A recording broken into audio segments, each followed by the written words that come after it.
nas promessas do meu Salvador, cantarei louvores ao meu Criador, fico pelo céu. Preparados? Então tá bom. Peço que os irmãos aí possam ir já abrindo suas Bíblias no livro de Apocalipse. Apocalipse capítulo 17. Apocalipse capítulo 17.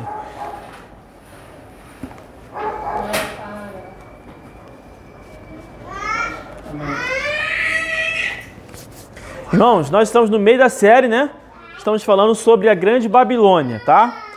Essa série não tem fim para acabar, eu não sei onde Deus vai me conduzir, por quanto tempo nós vamos permanecer nela, mas a ideia que está no meu coração é que nós consigamos trazer, desde o tempo de João até hoje.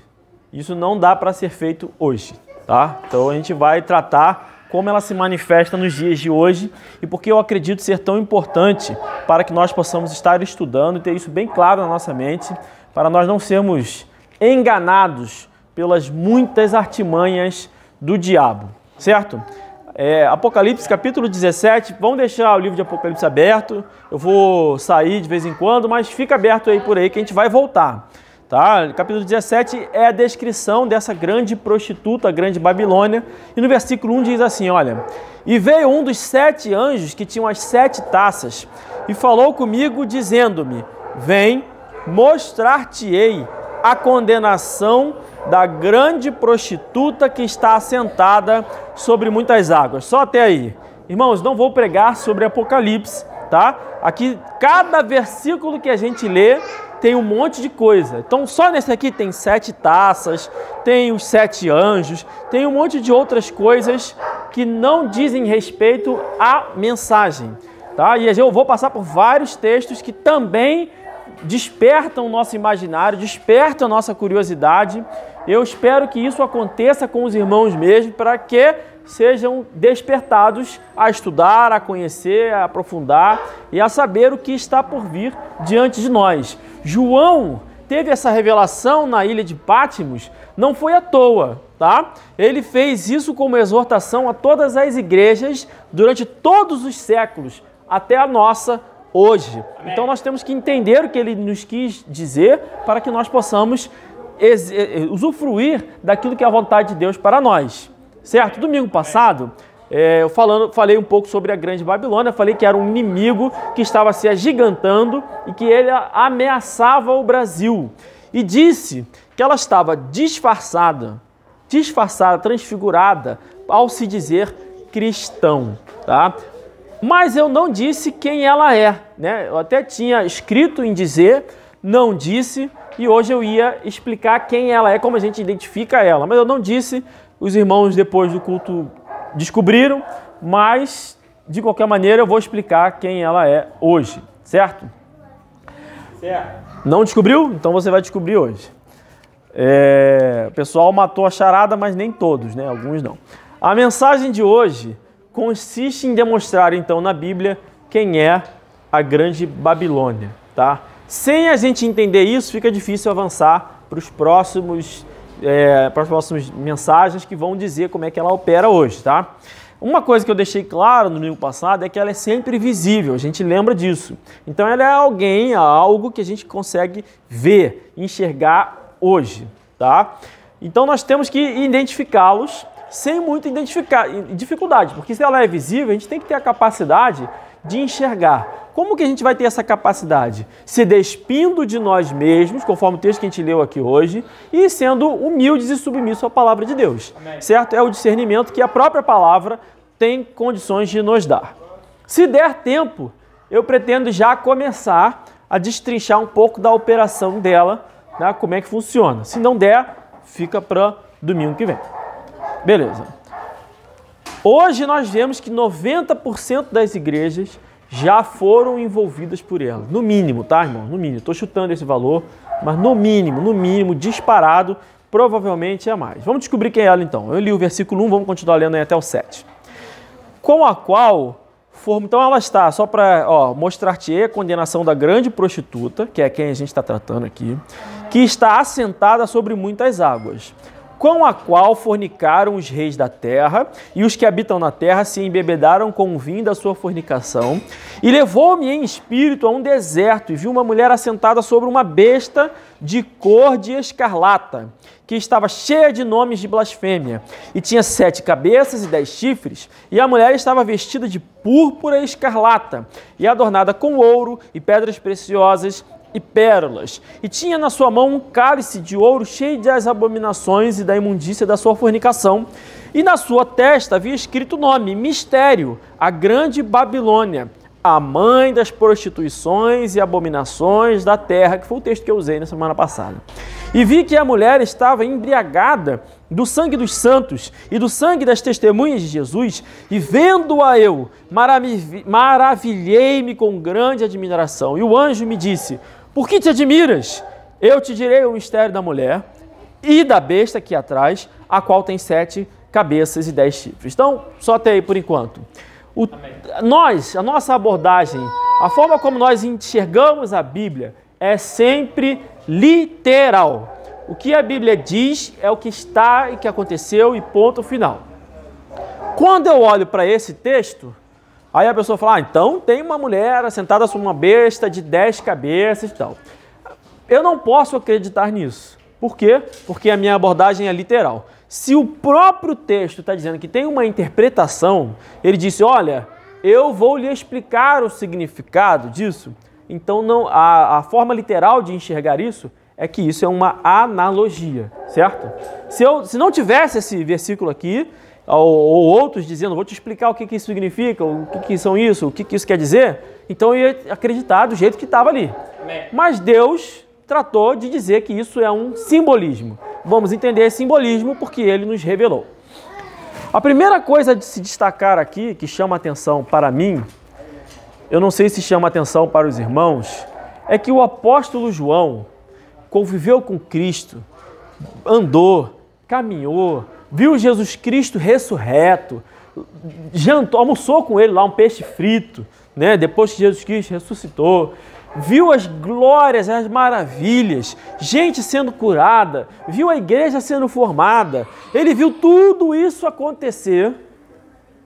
Depois ele foi preso na ilha de Patmos e ele tem essa revelação. Quando ele enxerga a grande prostituta, quando ele olha para ela, ele se admirou. Ele ficou admirado. Pensa, João e o anjo corrigiu ele na hora. Oh, como assim está admirado? Eu vou te explicar o que significa isso. Agora pensa o seguinte, se João, o evangelista, que conviveu com Cristo, se admirou da grande prostituta, qual será a nossa reação? A mesma. Então é por isso que as igrejas estão tão envoltas nela, porque ela é admirável e ela tem muitas estratégias encantadoras, sedutoras, que vão encantando os homens. Mas, graças a Deus que João se admirou, graças a Deus que o anjo o corrigiu. E a gente pode aprender com a correção que foi dada a ele. Muito bem. Então a primeira coisa que chama a atenção aqui é que João, mesmo tendo visto que ela estava embriagada com o sangue dos santos, ou seja, ela é responsável pela morte de muito cristão. Mesmo João sabendo que na sua testa está escrito que é a mãe de todas as abominações e prostituições, então ele sabia que ele estava lidando com um grande vilão, certo? Ele sabia que era um local de muita fornicação, que o texto diz, muita fornicação, ele se maravilhou disso, ele viu e observou com grande admiração. Ou seja, o que quer que a grande Babilônia prostituta seja, a sua majestade, a sua grandeza e a glória em termos humanos, glória no sentido de beleza e majestade mesmo, impressiona a qualquer um. Certo? Quem chegar diante dela vai, caramba, isso aqui é impressionante. A não ser que você pense que você é melhor do que João, certo? Aí pode ser, se está mais forte que João, mais firme que João, você, não me impressiona não. Mas o normal, a condição humana é olhar e falar assim, caramba, rapaz, esse negócio é realmente grandioso. O segundo destaque que eu vou dar é sobre o seu assentar, certo? Diz o texto que ela está assentada sobre muitas águas, não é isso? E sobre uma besta. Ela está assentada sobre muitas águas, sobre uma besta. Ela está assentada sobre a besta, que tem 7 cabeças e 10 chifres, né? O que é isso? É difícil da gente entender. Lá no livro de Apocalipse, aqui no livro de Apocalipse mesmo, no capítulo 13, não precisa ir lá, não vou ler nenhum versículo lá. No capítulo 13 tem a descrição das 2 bestas. São 2 bestas, uma que vem do mar, né? Por isso esta besta está assentada sobre o mar. Então ele está tratando da besta que vem do mar. E tem a outra besta, a que vem da terra. No Apocalipse, capítulo 13, a besta que vem do mar, ela tem um poder sobre as nações, sobre muitos povos, muitas línguas, um poder religioso. Ela é o anticristo, certo? A besta que vem do mar é o anticristo. E a besta que vem da terra, ela tem um poder também religioso, uma autoridade também religiosa, mais especificamente política. Ela é o falso profeta. Então, são 2 personagens, né? O anticristo e o falso profeta. A grande prostituta, a imagem é que ela está assentada sobre o anticristo. Pergunto, se tem uma mulher assentada sobre um animal, quem está conduzindo? A mulher. Então o que a gente entende? Que ela conduz o anticristo. De que maneira? Por exemplo, quem conduz o Brasil? Sobre qual regimento, sobre qual regra nós estamos todos submetidos? A Constituição e assim. Quem conduz a nossa vida cristã? A Bíblia. Então ela tem muitas formas de conduzir, certo? Ela pode conduzir literalmente, vai fazer, mas isso não é, porque lá em Apocalipse 13 também fala que tem o próprio Satanás direcionando o anticristo. Então, além disso, tem alguma coisa que está dirigindo os passos do anticristo. Essa mulher, de alguma forma, conduz e dirige os passos do anticristo. A gente vai entender como. Então, beleza. A coisa para a gente relembrar, ela é admirável. Como é que a gente vai identificar? Ela é majestosa, grande. 2, ela é uma espécie de guia do anticristo, pelo qual o anticristo vai seguir. O anticristo é a personificação máxima da vilania, vamos dizer assim. Ele é o maior vilão da Bíblia. Ele é o anticristão, ele é o anticristo. Ele é um personagem literal, ele é um personagem real, mas que não vai aparecer somente no final de tudo, tá? A gente está todo mundo esperando quando chegar o anticristo, né? Tem o livro lá, aquele livro que eu esqueci o nome, que tem o arrebatamento, aí tem o anticristo. Como é que é? Deixados para trás. Não é assim que vai acontecer. Lá em João, o mesmo apóstolo João, que escreveu isso aqui, se você voltar aí, você vai ver lá em 1 João. Eu não ia ler não, mas vamos lá rapidinho. 1 João, capítulo 2, é logo um pouquinho antes de Apocalipse, tá? 1 João, capítulo 2, verso 18, vai dizer assim, ó. Filhinhos, é já a última hora. E como ouvistes que vem o anticristo, então estão ouvindo que vem o anticristo, né? Tem o anticristo, aí ele vai dizer, também agora muitos se têm feito anticristos, por onde conhecemos que já é a última hora. Então João está dizendo o seguinte, olha, vocês estão ouvindo falar que vai vir um anticristo, o grande anticristo? Eu já digo que já tem muitos anticristos vindo. Já tem muitos destes anticristos vindo. Então a gente não fica lá. Depois a gente sabe que o anticristo é aquele que nega, todo aquele que nega ao Cristo Jesus se torna anticristo. Mas ele está dizendo especificamente sobre a presença literal de muitos anticristos. Ele estava por vir, mas no tempo de João muitos já tinham vindo. Pergunto, se o anticristo, vamos fazer um raciocínio lógico aqui com os irmãos. Então a primeira premissa é que o anticristo está vinculado à Grande Babilônia, certo? A Babilônia está ali, sobre ele ali. Então ele está vinculado. Onde tem o anticristo tem a Grande Babilônia.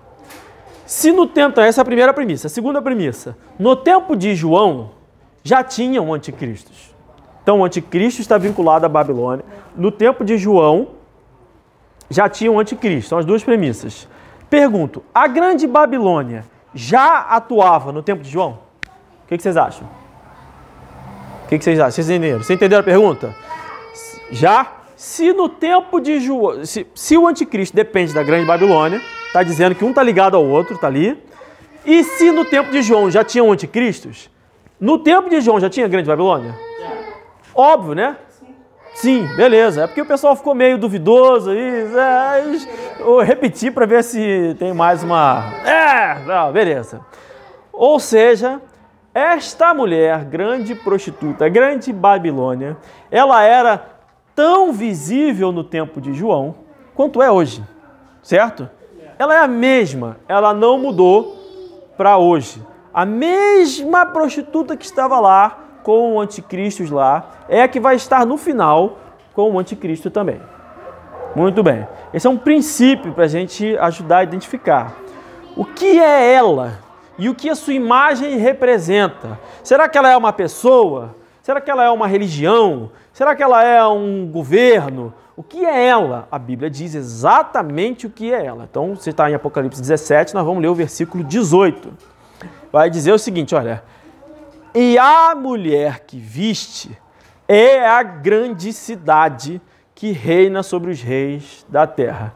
Irmãos, o que é a grande Babilônia? A grande cidade que reina sobre os reis da terra. Ela é uma cidade. Ela é uma religião? Não, ela é uma cidade. Literalmente. E qual o tamanho do seu poder? Reina sobre os reis da terra. Então, beleza. Vamos voltar então às premissas.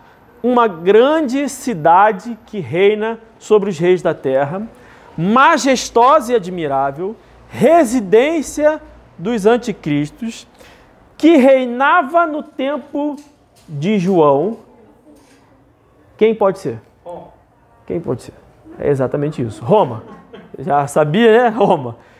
Roma era a grande cidade que reinava sobre os reis da terra no tempo de João, certo? Alguém duvida disso? Não, era o Império Romano. O Império Romano tinha conquistado aquilo tudo ali. O próprio Jesus, ele foi julgado pelas leis romanas. Paulo várias vezes apela pela sua cidadania romana, ou seja, a autoridade global na época era o Império Romano. Roma era a cidade que governava sobre os reis da terra. E Roma, então, para ser Roma, vamos conferir? Vocês acham que a cidade de Roma é majestosa e admirável? Nunca fui lá, né? Mas eu também não. Dizem que sim. Dizem que é esplendorosa, linda. É admirada por muita gente. Muita gente, né? E ela, então, é a residência dos anticristos. Maravilha. Roma é a única cidade que pode ser candidata nos dias de hoje, tá? Tinham algumas cidades na época, por exemplo, tinha Jerusalém. Jerusalém poderia ser uma candidata, mas por que ela não pode ser uma candidata? Porque ela não reinava sobre os reis da terra no tempo de João, ok? Não reinava. Então Roma, e aí eu pergunto, bom, se é Roma, e se João está dizendo que naquele tempo é a mesma que vai ser no final, Roma continua reinando hoje? Vocês acham que sim, vocês acham que não? Sim. É isso que a gente vai descobrir hoje, para a gente poder ter essa certeza, tá? A gente nem precisava estudar muito, porque basta acreditar no que está escrito, certo? A gente não precisa enxergar, está escrito, acabou, beleza. Mas Deus tem a preocupação de dizer alguns porquês e senãos. Então a gente vai analisar um pouco disso. Para entender, vamos lá no livro de Daniel. Deixa marcado aí, eu vou deixar o meu marcado aqui como exemplo para os irmãos. Ó. Deixa marcado e vamos lá no livro de Daniel, porque a gente vai voltar para cá. Beleza? Daniel, se você voltou e caiu em Jeremias, só ir um pouquinho mais para frente, você vai chegar lá. Ezequiel, Daniel. Daniel, capítulo 2, tem uma descrição sobre a grande Babilônia, que foi dada em sonho ao grande rei da Babilônia, Nabucodonosor. Nabucodonosor, ele tem um sonho, tá? Daniel, se você abriu no meio em Salmos, aí vai passando, vai Isaías, Jeremias, Ezequiel. Tem alguns no caminho ali, mas esses são maiores. Beleza. Tem a visão, né? Ele tem uma grande visão, Nabucodonosor, ele fica ali incomodado com aquela visão, ele pede para alguém interpretar o sonho e ninguém consegue interpretar e ele fica injuriado e tal, e acaba que Daniel vai lá, estou resumindo grosseiramente, tá, esdrúxulamente a história aqui para os irmãos. Daniel vai lá interpretar o sonho para Nabucodonosor. Versículo 31, capítulo 2, versículo 31 vai dizer o seguinte, olha, eu vou ler do 31 ao 43. Tu, ó rei, ele já vai lá interpretar e vai se encontrar com o rei. A condição do rei é o seguinte, ele não queria só que alguém interpretasse, não. Ele queria que alguém dissesse para ele o sonho que ele teve para poder interpretar. Porque se eu chegar aqui e disser o sonho que eu tive, muito fácil vocês inventarem uma interpretação. Agora, se você disser o sonho que eu tive essa noite, aí realmente, esse era o plano de Nabucodonosor. E Deus colocou Daniel e Daniel foi lá se apresentar para o rei e disse o seguinte, tu, ó rei, estavas vendo e eis aqui uma grande estátua, é o sonho dele. Esta estátua, que era imensa, cujo esplendor era excelente, e estava em pé diante de ti, e a sua aparência era terrível. A cabeça daquela estátua era de ouro fino, o seu peito e os seus braços de prata, o seu ventre, que é a cintura, né, e as suas coxas de cobre, e as pernas, a canela para baixo ali, e os seus pés em parte de ferro e em parte de barro. Estavas vendo isso quando uma pedra foi cortada, sem auxílio de mão, a qual feriu a estátua nos pés de ferro e de barro e os esmiuçou. Então, juntamente, foi esmiuçado o ferro, o barro, o bronze, a prata e o ouro, os quais se fizeram como pragana das eiras do estio, e o vento os levou, e não se achou lugar algum para eles, mas a pedra que feriu a estátua se tornou grande monte e encheu toda a terra. Este é o sonho. Então ele falou, ó, esse é o sonho que o senhor teve. Também a sua interpretação diremos na presença do rei. Agora ele vai interpretar. Tu, ó rei, és rei de reis. Porque a grande prostituta é a cidade que reina sobre os reis. Então ele está falando o seguinte, olha, tu é rei de reis, a quem Deus do céu tem dado o reino, o poder, a força e a glória. E onde quer que habitem os filhos de homens, na tua mão entregou os animais do campo e as vestes do céu, e as aves do céu, e fez que reinasse sobre todos eles. Tu és a cabeça de ouro. Então ele está falando o seguinte, olha, a estátua, o simbolismo dessa estátua que você viu, é que o primeiro, cabeça de ouro, representa você mesmo. Tá? Esse é o que simboliza ali. Opa, peraí. Tá. E depois de ti se levantará outro reino. Pausa. Então não está falando da pessoa Nabucodonosor. Está falando do reino que Nabucodonosor representa. O reino era Babilônia. Aqui é Babilônia. Me perdi. Outro reino inferior ao teu. E um terceiro reino de bronze, o qual dominará sobre toda a terra. E o quarto reino será forte como ferro, pois como o ferro esmiuça e quebra tudo. Como o ferro que quebra todas as coisas, assim ele esmiuçará e fará em pedaços. E quanto ao que viste dos pés e dos dedos, em parte de barro do oleiro e em parte de ferro, isso será um reino dividido. Contudo, haverá nele alguma coisa de firmeza de ferro, do ferro, pois viste o ferro misturado com barro e lodo. Então, esse ferro com barro, ele vai se misturando gradativamente cada vez mais, é o que ele está dizendo aqui, certo? Começa com ferro forte, vai se misturando, lá embaixo é tudo misturado, ferro, barro, está tudo misturado. Muito bem, essa foi a visão. Então vamos lá, a interpretação do sonho está dizendo o seguinte, depois quem é a pedra que vai vir e vai destruir e tudo mais? É o próprio Jesus Cristo, quando a volta de Jesus Cristo vier para acabar o mundo.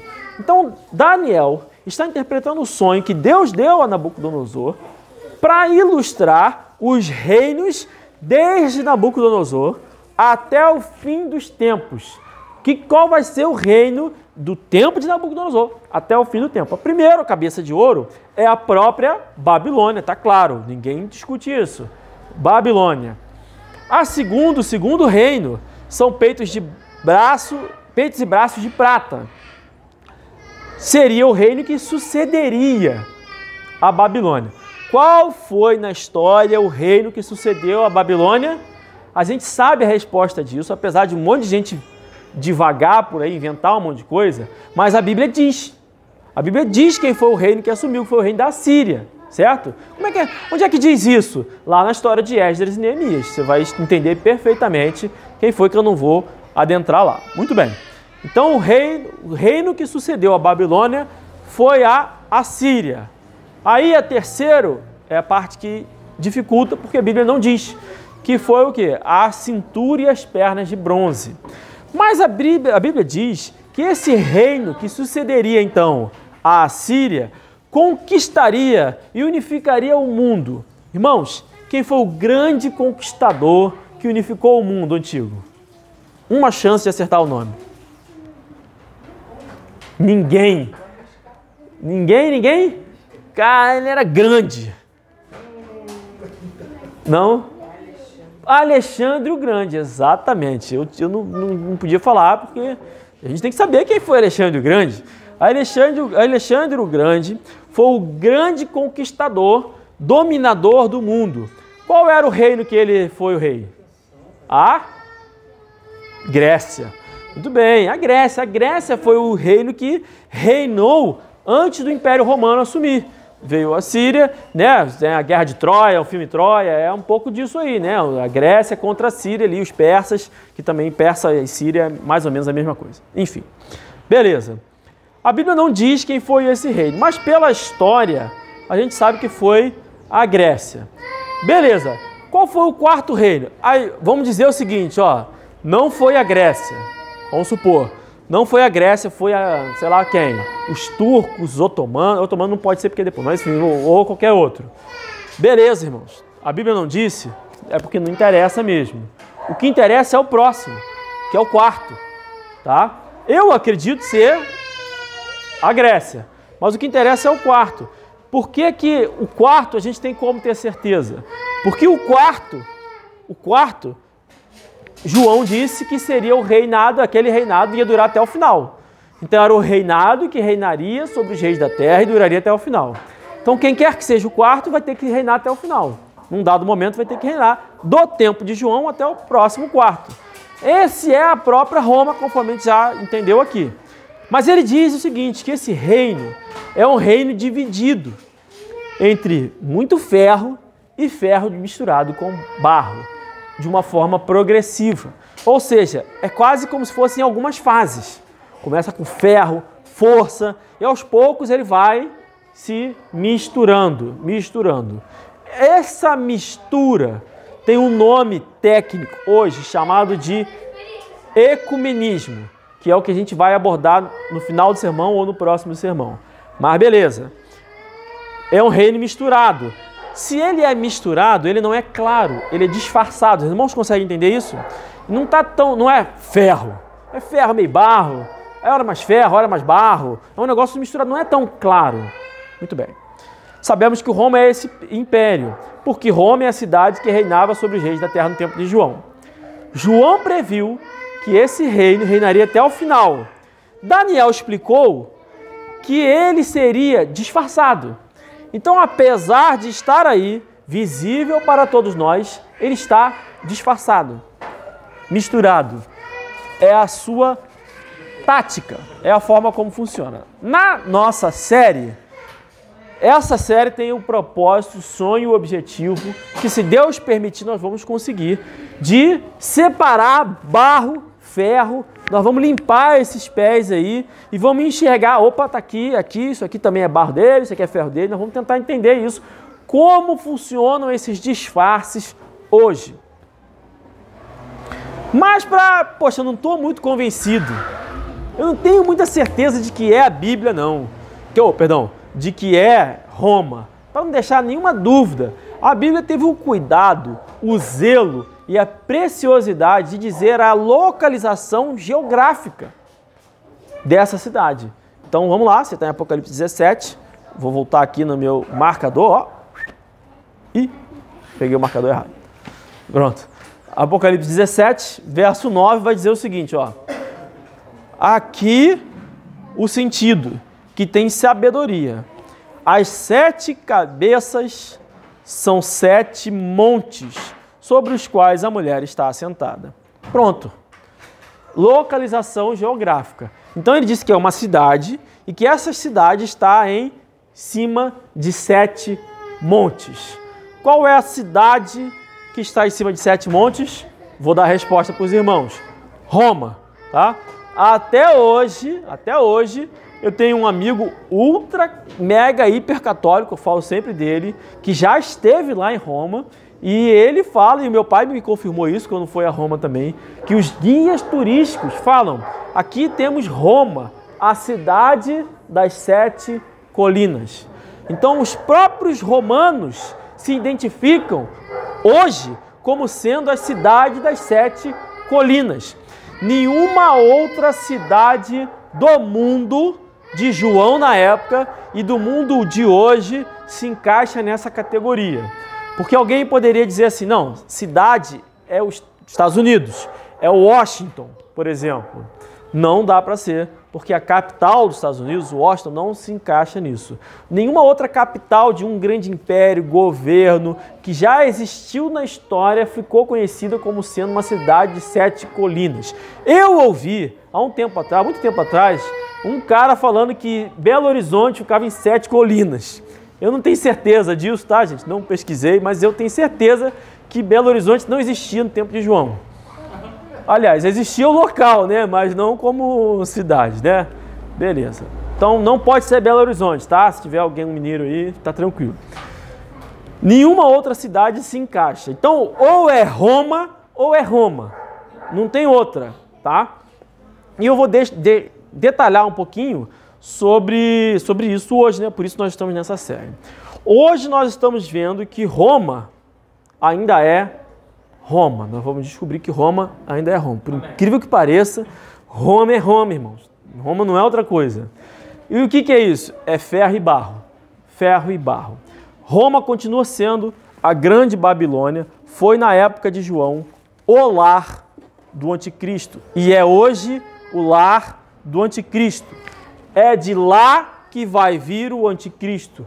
De alguma forma, ela e o anticristo estarão sempre ligados. Ah, é o Papa Francisco? Não estou dizendo isso. É o futuro, não sei. Eu estou dizendo que de lá vem o anticristo. Vamos ver a personificação do anticristo nos imperadores romanos, então, certo? No tempo de João. Por quê? Porque se João disse que muitos anticristos estavam no seu tempo, e se Roma é a grande prostituta, eu vou demonstrar aos irmãos que os imperadores da época de João passou por alguns, eram anticristos. A personificação da figura do anticristo. O diabo, Satanás, que está por trás de tudo, ele sempre mantém na sociedade candidatos a anticristos aptos para atuar no fim do mundo. Sempre tem alguém, um candidato do anticristo aí pelo mundo. A gente não vê, a gente não sabe, mas ele sempre mantém. Beleza. Os imperadores romanos, como é que eu vou mostrar que o imperador, sei lá, Tibério, era um anticristo? Como é que eu digo isso? Eu vou dizer os títulos que os anticristos tinham naquela época, para a gente ver se estão sendo contrários a Cristo ou não. O primeiro título, vou dizer só 3, tá? Tem um montão de títulos que eles tinham. Vou falar 3 títulos. O primeiro, César, né? Ave César. Detalhe, eu vou falar sobre isso mais para frente, né? Mas muito do que se tem de Roma se tem até hoje nos romanos, vamos dizer assim. A oração é Ave Maria, não é isso? E tantos ave. Por quê? Porque é a tradição do romanismo, de Roma. Então, César era um título aos imperadores, que significa o quê? Cabeça. César significa cabeça. Esse título era dado aos imperadores menos importantes. Aos imperadores mais importantes, o título era de Augusto. O que significa Augusto? Só um detalhe, meu pai era um homem de Deus, mas minha avó botou o nome dele de César Augusto. Beleza. O que significa Augusto? Consagrado, santo, sagrado. Esse era o nome aos imperadores maiores. E o terceiro título? Pontífice Máximos. Pontifex Máximos, um negócio assim. Ou Sumo Pontífice. Sumo Pontífice. Bom, o que é isso? É a ponte maior, a ponte máxima, a principal ponte. Que faz o que essa ponte? Liga os homens com Deus. Então, na cabeça do imperador romano, ele tinha alguns títulos, certo? Ele ostentava estes títulos. E eu vou pedir então, quem tiver aí com espada afiada, para abrir, ó, Zé Renato abre em Colossenses 1,18, você abre em Lucas 4, 34, Samuel pega uma Bíblia e vai procurar 1 Timóteo, capítulo 2, rápido. Colossenses 1,18, tem que ser rápido, pode ler. E ele é a cabeça do corpo da igreja, é o princípio primogênito dentre os mortos, para quem tudo tenha preeminência. Ajuda o Samuel, por favor, pode ser? 1 Timóteo. Então, o que está escrito aí? Ele, quem é ele aí, gente? Relê de novo, Zé, Colossenses 1,18. E ele é a cabeça do corpo. Quem é esse ele? Jesus Cristo é o cabeça. Então, existe o título de cabeça, César, dado ao imperador romano, e Jesus Cristo, a Bíblia diz que ele, Jesus, é o cabeça. O segundo texto, leia aí. Lucas 4, 34. Isso. Dizendo, temos nós contigo, Jesus Nazareno, vieste a destruir-nos? Bem sei quem és, o Santo de Deus. Beleza. Então, quem é o Santo de Deus? Jesus Cristo. Jesus Cristo. Então, quem é o Augusto de verdade? Jesus Cristo. O sagrado, o santo, o consagrado? Jesus Cristo. Quem é o cabeça de verdade, o César de verdade? Jesus Cristo. E 1 Timóteo 2,5. Dei alto, hein?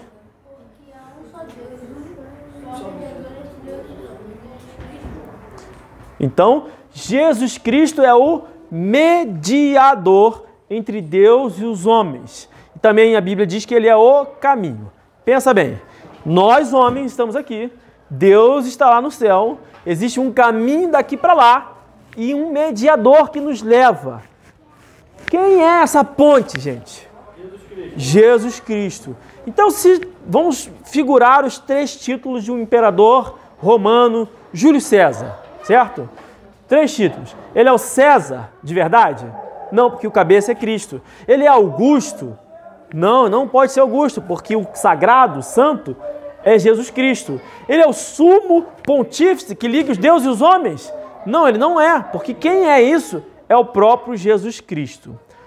Então, isso é para ilustrar que os imperadores romanos ostentavam sobre si títulos destinados exclusivamente a Jesus Cristo. Amém. Eles eram e ainda são os anticristos. Amém. Todos. Todo aquele que nega Jesus Cristo se faz de anticristo. Mas alguém que se apresenta com os títulos de Cristo são os maiores candidatos a anticristos. Tá? A nossa natureza humana sempre tende a querer nos ampliar. Então a pessoa não está satisfeita em ser pastor, ele quer ser mais do que pastor, ele cria uma hierarquia, ele vira apóstolo e tal, e tem até o pessoal faz piada, vai virar semideus, né? Agora eu sou vice-deus, né? Tem aquele cara que faz piada lá, beleza, vice-deus.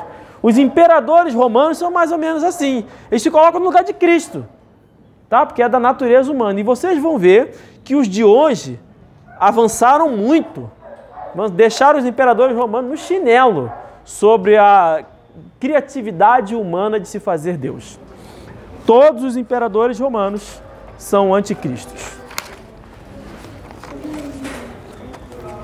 Mas aí a pessoa fala assim, mas espera lá, o Império Romano caiu. O Império Romano caiu, como é que pode ser? O Império Romano caiu. Bom, nós sabemos que ele não pode ter caído porque ele tem que durar até hoje. O que aconteceu com o Império Romano?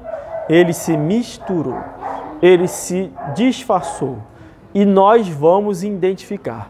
E eu vou afirmar com todas as letras que em Roma os títulos de Deus são requeridos. E sabemos que esses são os anticristos. A Bíblia diz que Deus não divide a sua glória com ninguém. Se a Bíblia diz que Jesus é o cabeça, ele não divide essa glória com ninguém. Se a Bíblia diz que Jesus é o santo de Deus, ele não divide essa glória com ninguém. Se a Bíblia diz que o próprio Jesus Cristo é a ligação entre os homens e Deus, ele não divide essa glória com ninguém. Qualquer um que diga que é ele, se faz anticristo. Amém. Amém. Existe uma personalidade hoje no mundo que ostenta esses títulos. Os mesmíssimos títulos de Roma antigo. Quem é esse personagem? É o Papa. Então o Papa, ele tem alguns títulos, segundo a enciclopédia católica. Ele é o pontífice máximo até hoje. Ele não mudou, nem preocupou em mudar. Ele é o sumo pontífice. E ele é a sua santidade, é assim que eles chamam, sua santidade, o Papa. Os mesmos títulos de imperadores romanos, o Papa. Só que o Papa, os papas não são assim, humildes, como os imperadores romanos. Os imperadores romanos são humildes, ele quer ser só tipo Cristo. O Papa quer ser Deus. E eu vou dizer por quê. O Papa é mais do que um anticristo, ele vai além. Eles decidiram assumir como título, o qual Deus não divide a sua glória com ninguém, toda a trindade na pessoa, na figura dele mesmo. Ele deixou de ser só o imperador e virou a trindade. Deus Pai, Deus Filho, Deus Espírito Santo. Megalomaníacos, totalmente. Então, o desejo do diabo, está lá em Isaías 12, era assentar-se no trono de Deus. Ele quis isso, ele almejou isso. E ele instiga os homens a fazerem as mesmas coisas, tá? Mesmíssimas coisas. Então vamos lá, João 14, deixa marcadinho aí, talvez a gente volte, talvez não. João 14 vai dizer o seguinte, versículo 25 e 26. Tenho-vos dito isto, estando convosco. Jesus Cristo está anunciando a sua ida embora. Está falando, olha, eu tenho dito isso enquanto estou com vocês aqui. Mas aquele Consolador, quem? O Espírito Santo, que o Pai enviará em meu nome, esse vos ensinará todas as coisas e vos fará lembrar de tudo quanto vos tenho dito. Então Jesus Cristo está dizendo o seguinte, eu vou embora e em meu lugar, me substituindo aqui na terra, Deus vai enviar um outro, que é quem? O Espírito Santo. Então o Espírito Santo, que também faz parte da Trindade, é Deus, está aqui na terra atuando como substituto de Cristo. Jesus Cristo morreu, ressuscitou, está assentado ao lado do Pai, Deus Pai, lá no céu. O Espírito Santo está aqui na terra. Ele é o substituto de Cristo. Substituto de Cristo. Qual é um outro título que os papas ostentam? O de vigário de Cristo. Ele é o vigário de Cristo. Vigário de Cristo significa literalmente substituto de Cristo. Então, quando o Papa diz, ou quando alguém diz, não, o Papa é o vigário de Cristo, ele está dizendo, o Papa é o Espírito Santo na terra. O Papa é o Espírito Santo na terra. Ele assume para si o lugar do próprio Espírito Santo. A gente já viu que o título de sumo pontífice, o pontífice máximo, o pontificado, não é isso que chama? O pontificado do Papa lá, é o assumir o lugar do título de Cristo, né? De ser a ponte, a mediadora entre Deus e os homens. E agora em Mateus 23, a gente vai ver como que ele assume também o local de Deus, o Pai. Porque não bastava substituir a Cristo e não bastava ser a ligação entre Deus e os homens, tinha que ser Deus. Diz assim, ó, Mateus 23, verso 9. E a ninguém na terra chameis vosso Pai, porque um só é o vosso Pai, que está nos céus. Irmãos, nenhum ser humano pode ostentar o título de pai espiritual, no sentido espiritual da coisa. Até mesmo o próprio Paulo, quando fala dos seus filhos espirituais na fé, se refere a ele como irmãos também. Então Paulo se torna, eu gerei você e você se torna meu irmão. Não sou seu pai não, pai é Deus. Mas o Papa significa o que, gente? Pai. E o Padre? Pai. São palavras que significam pai. Então ele assume o lugar de Deus o Pai, de Deus o Filho e de Deus o Espírito Santo. Pergunto, quem pode ser mais anticristo que isso? Tem alguém? Algum candidato? Não sobra para ninguém. Não tem para nenhum bispo, apóstolo, por mais herege que seja. Ninguém disse, falou assim, não, eu sou Deus Pai, Filho e Espírito Santo. É por isso que quando os católicos acreditam que quando um padre fala ex cátedra, ou seja, de forma definitiva lá, ele assume a autoridade e ele é infalível. É o dogma da infabilidade papal. Por que eles podem dizer isso? Porque Deus é infalível. Então, se o Papa é Deus, ele é infalível. Então, ele pode mudar a Bíblia, a autoridade está acima de tudo. Ninguém pode ser mais anticristo do que isso. Ninguém. Nada, nada, nada, nada. Só que Roma está disfarçada. Está com uma roupagem meio barro, meio ferro. E esta roupagem tem um nome, que se chama Vaticano. Eu não vou me aprofundar nas prostituições, que são muitas aqui, hoje. Mais para frente a gente vai se aprofundar nisso, tá? Mas para ilustrar um pouco, já estou acabando, tá? Mais umas 8 ou 9 páginas a gente acaba. Aqui. Mas para ilustrar a permanência do Império Romano na história, eu vou fazer uma breve aula de história agora, tá, irmãos? É necessário para a gente entender as próximas mensagens, senão não tem como. Bom, vamos lá. Até o ano de 1880... Gente, 1880 faz muito tempo atrás? Não. O país Itália não existia. Não existia Itália, tá? Existia Alemanha, existia Portugal, existia Espanha, né? Eles conquistaram o Brasil bem antes disso, né? Portugal. Mas Itália não existiam. No local da Itália, o que existia? Vocês sabem? Sabe por que a gente não sabe? Porque a gente não estuda isso na escola, né? Porque ela está tão misturada que não deixa ninguém ver nada. Beleza. Existiam os estados papais. E o que eram os estados papais? Eram aglomerados gigantescos de terras que pertenciam e eram governados pelos papas. Vocês já viram filmes onde tem um novo rei sendo coroado? Filme de criança, de adulto, qualquer coisa. Quem está lá coroando o rei? Um sacerdote católico qualquer, um bispo, qualquer coisa lá. É sempre um sacerdote católico. Era exatamente assim que acontecia.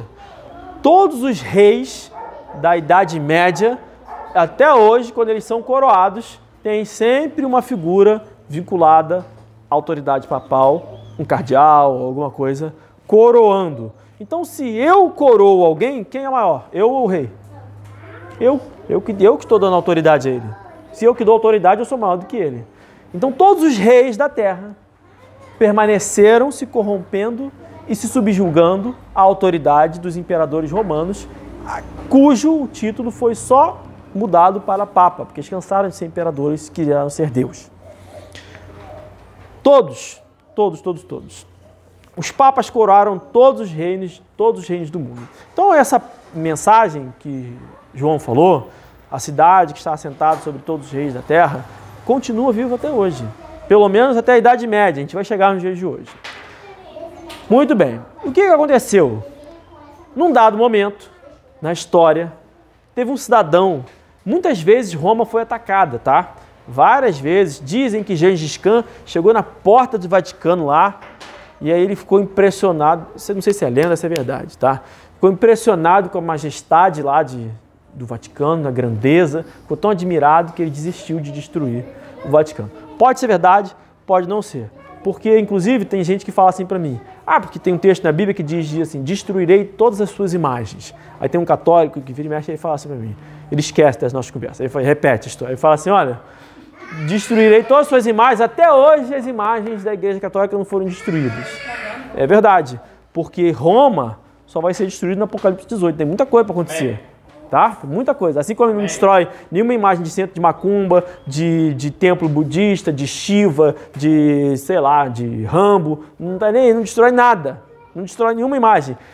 A quem ele está falando? Ao seu povo, ao povo de Deus. O qual, quando tiveram as imagens no meio do seu arraial, foram de fato destruídos. Não só as imagens, mas o próprio povo que as possuía. O fato de Deus não destruir essas imagens mostra que eles não são o povo de Deus. Não quer dizer que não tenha parte do povo de Deus lá dentro, mas isso é outro assunto para outra história. Beleza. Teve um cidadão que resolveu destruir, acabar com essa opressão e esse império romano misturado e desvinculado. Quem foi ele? O grande e famoso Napoleão Bonaparte. Ele foi lá com a França, destruiu tudo, tomou as terras todas dos estados papais, foi invadindo tudo, destruindo. Ele queria ser, né, assumiu o lugar de líder mundial. Foi e tal, e aí o que aconteceu? É impressão minha ou eu não continuei? Mas eu vou falar de cabeça mesmo. O que aconteceu? Ele perdeu a guerra, né? Perdeu a guerra lá na Rússia, 1900... Esqueci o ano. Perdeu a guerra na Rússia e em 1880 criou-se o país Itália. Tá? Por que criou-se o país Itália? Vocês sabem disso? Sabe por quê? Não. Porque Napoleão tirou muitas terras dos estados papais e eles precisavam então recuperar essas terras de volta. O país Itália tinha essa missão. Agora vamos tentar colocar a nossa mente aqui nas datas, tá? 1870 surgiu o país Itália. E isso causou, de fato, muita mudança no mundo. Tá? Muita mudança no mundo. Eu pulei uma página, foi isso. Nessas mudanças, Napoleão perdeu aqui, anotei aqui, a guerra, né, 1813 e tal, e depois 1870 veio a cidade, o país Itália. Então, 1870, Itália.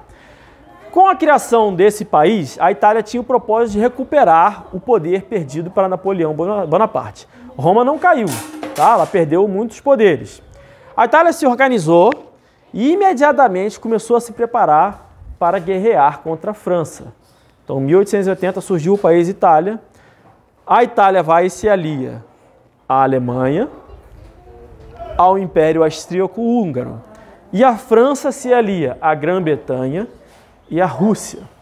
E em 1914, ou seja, 30 e poucos, 40 anos depois do surgimento do país Itália, o que aconteceu no mundo? A Primeira Guerra Mundial. Tá? Primeira Guerra Mundial. Quem foi? Por que teve a Primeira Guerra Mundial? Ninguém sabe, né? A Segunda Guerra a gente até entende, que Hitler era maluco e tal, mas a gente não sabe muito bem o que aconteceu. A Primeira Guerra Mundial foi uma aliança com a Itália, ao império que tinha na Alemanha, né? A Alemanha e o Império Austro-Húngaro, contra a França, que Napoleão Bonaparte tinha invadido e tomado. Então era uma guerra disso, da Itália recuperar o poder que a França tinha retirado. A guerra em si começou desastrosa. A Itália faz uma aliança com a França e com a Inglaterra com o propósito de restituir as suas terras, tá? E aí morreu muita gente. Em 1918 acabou a Primeira Guerra Mundial. Na teoria, a Itália venceu a guerra. Aí tem uma confusão porque no meio da guerra ela se aliou aos seus inimigos, traiu os outros, atacou e tal. Foi essa confusão, tem muitas discussões do porquê que isso aconteceu que não nos interessam, tá? O que interessa é o que aconteceu de fato depois disso. Por que essa confusão toda aconteceu? Porque antes as terras de Roma estavam misturadas em Portugal, na Espanha, na França, estava tudo misturado, tudo misturado. Quando você vai recuperar, você cria um país com territórios, fronteiras, tá? Antes não tinha, agora tem a Itália, territórios e fronteiras. E você vai recuperar as outras terras, o que você quer dizer com isso? Que você vai anexar essas terras ao seu país. Ou seja, a Itália vai crescer para a França, para a Alemanha, para o resto do mundo inteiro. Só que isso é um negócio difícil, muito complicado. Então, ó, a guerra acabou em 1918. 10 anos depois da Primeira Guerra, o governo italiano assina um documento com o Papa da época. Documento chamado de Tratado de Latrão. O que é o Tratado de Latrão? É o documento que criou o Estado do Vaticano, certo? Existe o país Itália, agora ficaram duas coisas diferentes. A Itália, cuja capital é Roma, e o Vaticano virou um país independente, que também fica em Roma. Entenderam o que aconteceu? Por que isso? Porque agora esse Estado do Vaticano sim, pode ter suas terras espalhadas no mundo inteiro, sem que ninguém veja problema nenhum. Por exemplo, aqui ao nosso redor, nós temos escolas, um monte de coisa, pertinho de nós, campo de futebol, não sei o quê. Tudo pertence a quem? Roma, através do Vaticano. De tamanho é o seu poderio que se você vai comprar uma casa, um terreno, alguma coisa nessas ruas, você paga um laudêmio. Todo ano você vai pagar um laudêmio lá, presta conta, é o seu imposto ao grande rei do mundo, desse mundo hoje, certo? O Vaticano e Roma fizeram esse acordo e fundou aí agora o Vaticano. O que é isso? É o barro e o ferro misturado. A religião, mas tem a Itália trabalhando ali para os seus propósitos militares, se for o caso e tal. Eles falam assim, não, mas o Vaticano é um estado que nem tem exército. É, tá bom, mas tem toda a Itália ali em volta, protegendo e resguardando. Agora, faltava alguma coisa. Faltava reunir o mundo inteiro debaixo dos seus pés. Então, em 1929, lembra disso, ó. 1870 surgiu a Itália, 30 anos depois a Primeira Guerra Mundial, 10 anos depois o Tratado de Latrão criou o Vaticano, e o que aconteceu logo depois? A Segunda Guerra Mundial. Não foi à toa, surgiu a Segunda Guerra Mundial. Agora vamos entender a Segunda Guerra Mundial, vou trazer uma curiosidade para acordar os irmãos que estão quase dormindo. Vamos lá. 3 personagens da Segunda Guerra Mundial. Na Alemanha, você tinha Hitler, que era o Führer, não sei falar, tá, gente? Era o Führer. Qual era o título dele, do líder alemão? Era o Kaiser, né? Tem até a cerveja Kaiser. Título do líder alemão na Segunda Guerra Mundial, Kaiser. E na Rússia, a Alemanha perdeu para a Rússia. E ele diz, não, eles eram inimigos, sei o que e tal. Beleza. Na Rússia, você tinha... Pode continuar? Tá bom. Então, na Alemanha, você tinha o Kaiser, tá? Segunda Guerra Mundial, Hitler. E na Rússia? Na Rússia, você tinha Stalin, o líder. E que era o Stalin? O grande líder russo era o Czar. Conseguem perceber a semelhança entre Kaiser e Czar? Beleza. E na Itália? O que acontecia na Itália na Segunda Guerra Mundial? O regime fascista. Não tinha um líder. Por que não tinha um líder famoso e tal, apesar de ter Mussolini, né? Por que não era sobre ele, mas sim sobre o regime? Vou explicar. A palavra fascismo, o termo fascismo, vem de faxes lictores, tá? Nenhum dessas coisas eu pronunciei certo, pode ter certeza. O que é o faxes lictores? Era uma espécie de machado, era um instrumento militar usado pelos soldados romanos quando eles estavam querendo demonstrar publicamente que aquela missão estava debaixo diretamente da autoridade do imperador. Então era um instrumento que demonstrava a autoridade que estava sobre eles, o imperador romano. Então, quando alguém diz isso assim, ó, o meu regime é o fascismo, que vem de faxes lictores, o que eu estou dizendo? Eu estou agindo militarmente sobre a autoridade do imperador, autoridade do sumo pontífice. Essa é a Itália, o faxes lictores. Que é isso? E Kaiser? Kaiser é a tradução do nome César em alemão. César em alemão, Kaiser. Em russo, como é que é César em russo? Uma chance de acertar. Czar. Então, na Segunda Guerra Mundial, você tem 2 Césares, o Papa e o fascismo. Que loucura! O que é isso, gente? Não importa o vencedor. Não interessa quem vai vencer. São os aliados, se é a Alemanha, se é a Rússia, se é Stalin, se é o Japão, se é a Prússia, se é a Voldoscóvia, sei lá o quê, qualquer nome que fosse, não interessa. Todos servem ao imperador de Roma, ao Papa. E por que ele faz isso dessa forma? Porque as pessoas são ambiciosas e ele joga com a ambição das pessoas. Quem ganhou? Quem ganhou foram os aliados. Não foi nem o César, nem o fascismo. Foram os aliados. E qual foi o resultado disso? O resultado do pós-guerra, Segunda Guerra Mundial, foi a criação de uma organização conhecida por ONU, que contava com 50 países e hoje já conta com quase 200. Praticamente todos os países do mundo estão submetidos à ONU. Qual foi o único país do mundo que nunca jamais protocolou o requerimento para ingressar à ONU? O Vaticano. Interessante, né? Todos os países lutam, fazem política, barganha para participar da ONU. Um nunca protocolou, que é o próprio Vaticano. Quem é que tem o título de membro permanente, como observador permanente? O Vaticano. Ele nunca precisou pedir, mas ele ganhou o título de observador permanente, com livre acesso a toda e qualquer operação que tiver lá na ONU. Pergunto, os países lutam para entrar. Um nunca pediu, mas participa de tudo e tem sua cadeira permanente. É o único que tem cadeira permanente. Ninguém pode tirar o Vaticano de lá. Quem está comandando, de fato? O Vaticano. Simples assim. Todo o mundo gira em torno de Roma. Todo o mundo gira em torno da grande prostituta do Apocalipse. Todo o mundo. E ela está misturada não só na esfera política, em termos de terras, territórios e poderio, mas em termos religiosos. E 90% das religiões do mundo estão também vinculadas a ela. E isso vem pela frente nas próximas mensagens. Amém? Buscar riquezas, acumular posses, também é desperdício da vida.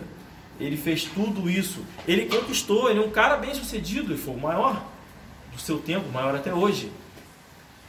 Buscou riqueza, buscou posses, pura vaidade, que não leva ninguém a lugar nenhum.